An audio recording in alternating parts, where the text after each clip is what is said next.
Great for us. Right.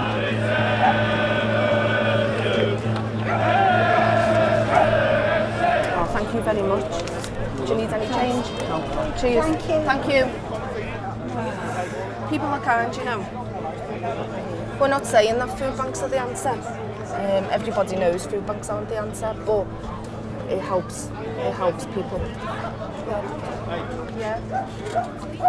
David says it. Yeah. I'm a new.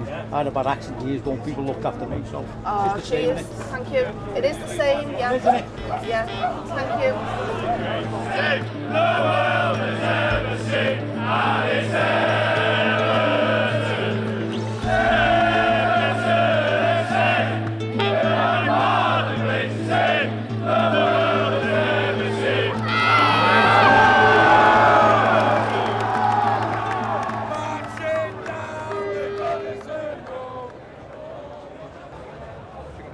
So Fan Supporting Foodbanks was born just here on the corner in a wheelie bin. So we collected lots of chip papers and beer bottles, which you'd fully expect to in a match day setting.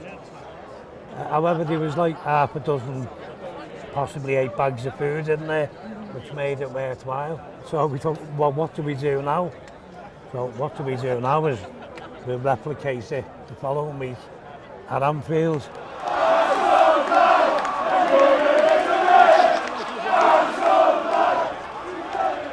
For 90 minutes we have massive rivalries on the pitch, which is what it always should be, but off the pitch you've got to know your real enemy is. And our real enemy isn't someone that speaks in a different dialect or wears different club colours. The enemy's got to be the people who are putting our class into the situation where they are now, where we've got 12 million people who can't put a meal on the table. We've got millions and millions of children going hungry, and people can't afford to heat the home. That's where all the energies should be focused.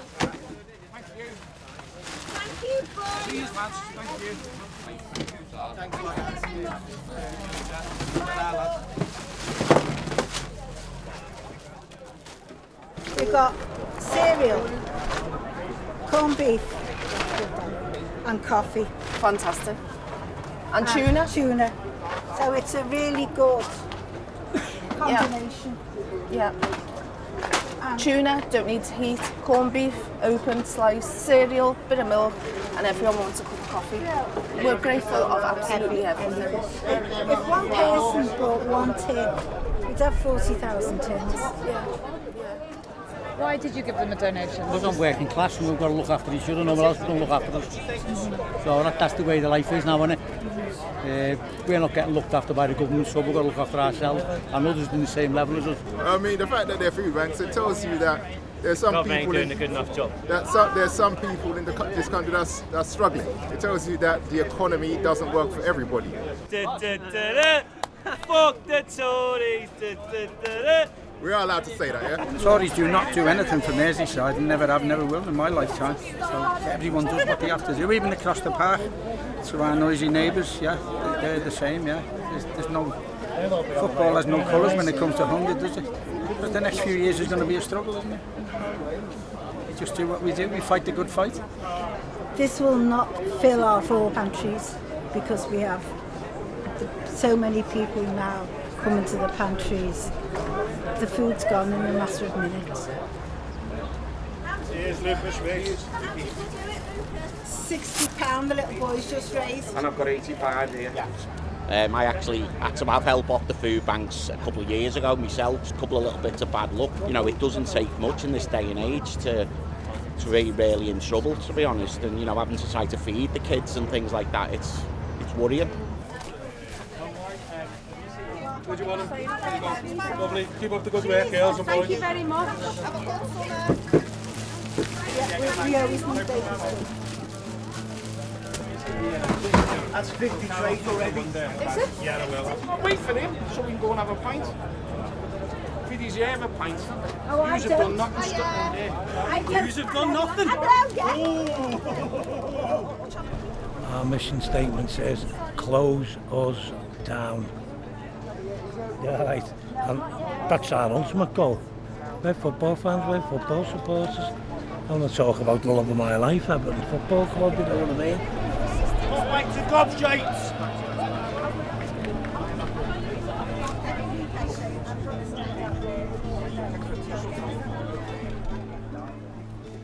but... Thank you, Madam Deputy Speaker.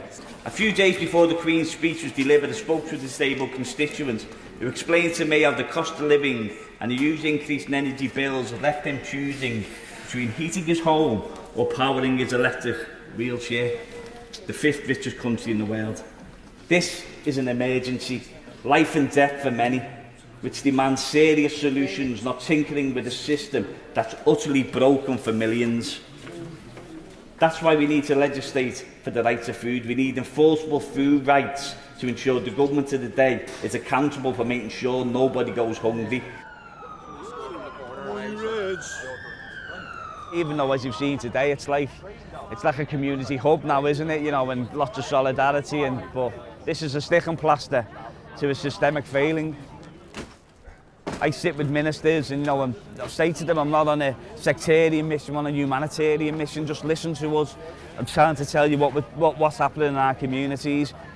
It falls on deaf ears, and we see that with the responses. So for us, having a right to food enshrined in law makes them, well, they've got to listen then, haven't they? Cheers. Thank you. The idea is to shut us down, yeah?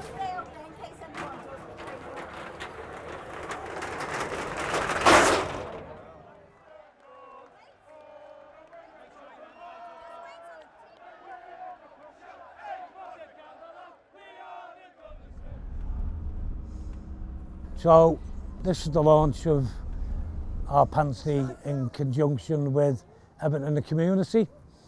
Set the stalls up, hope the weather stays with us and go for it, hail, rain or shine. Unfortunately, the demand gets ever greater. So I've got tea, I've got coffee, hot chocolate, soft drinks. There's lots of like tomato sauce, wraps, rice.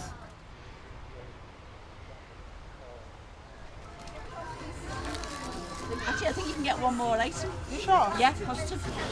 It really helps a lot because the more the kids are growing, the more you have to spend more, and especially when it comes to food, you don't have a limit to food because when a kid needs something, you just have to try and provide as a parent. Financially, it helps cut down on budgets. There you go. My little lad had hospital appointments this week. He's got special needs, you see, and I just need some shopping to tie me over till payday. You get £20 worth of food, £50. I thought that'll tide us over for a couple of days just to help us out and stuff. I'm a bit skint. And then there's some toiletries here, there are freebies. The ladies will tell you what's what. Oh, thank you. Is that okay? Yeah, it's lovely. Enjoy and give us a bit of feedback when you come back. It is hard to live at the moment. It's like you think to yourself, like, you want your child to have like the best life and like have like nice days out and stuff like that, but like sometimes you've got to like think to yourself, okay, I can't do that this week because we've had to put more gas on, but hopefully we'll manage and stuff. At my age, I do feel the cold. She's desperate, she is. I mean, I'm poor, but she's poor. You're working to earn a couple of pennies, so whatever help you can get. If it wasn't for splitting the meals. And if your heating bill doubles in October, what does that mean for you? It'll be cold. Yeah. Or winter? Yeah, well, she'll have to come and stay with me and we'll heat the one room with our coats and hats on and what have you, yeah. But we aren't looking forward to it. I spend a lot of time down there anyway just to save on my bills. Group of football fans starting to collect food out of a wheelie bin 7 years ago and now feeding 70,000 people in this city. But the most worrying thing is this time of year when the football season finally comes to an end.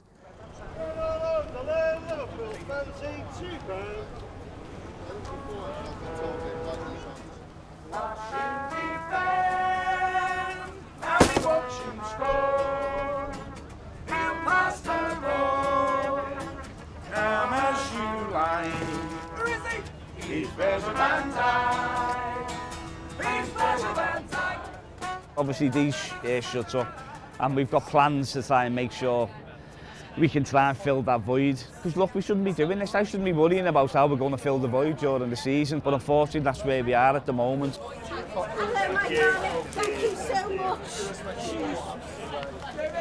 Thank Christmas. We say hunger doesn't wear club colours, and I think there's got to be that sort of focus collectively across Parliament. That message has got to be, we've got to fix it so everybody in this country can live in a dignified manner. Gonna need a bigger van. We don't want to be here every week. I'd miss everybody, but we don't want to be doing this every week. We want people to be able to go out, heat their own homes, buy their own food, and food banks not to exist. And that is the ultimate goal, really.